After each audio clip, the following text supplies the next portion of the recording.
Sa ating pong mga panauhin sa pangalay rapat, sa pinakauna po ng aming OIC, sa aming bintang teacher sa kindergarten, Ma'am Risa Pizarnia.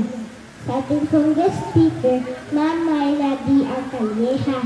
Sa ating pong iginagalang na ama ng barangay, Kapitan Enrico P. Imperio. Sa ating pong SK Chairman, Miss Monique Santa Ana. Sa ating pong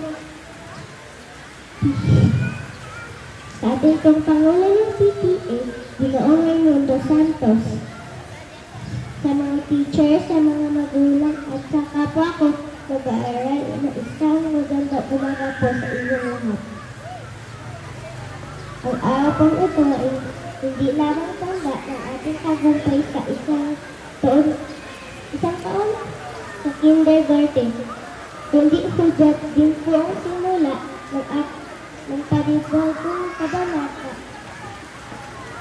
ang aming tatahakin upang makamit namin ang mga pangarap.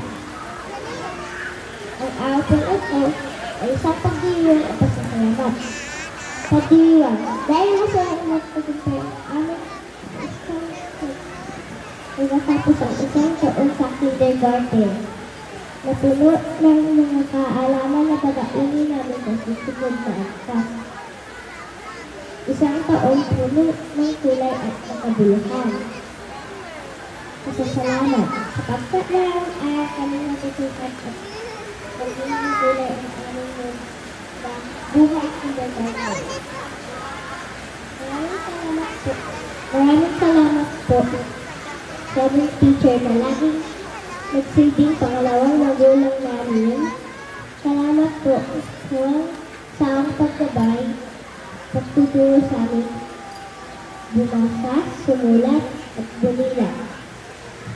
Sa pagbubukas po ng aming mga daon at higit sa lahat, pagmamahal po sa amin.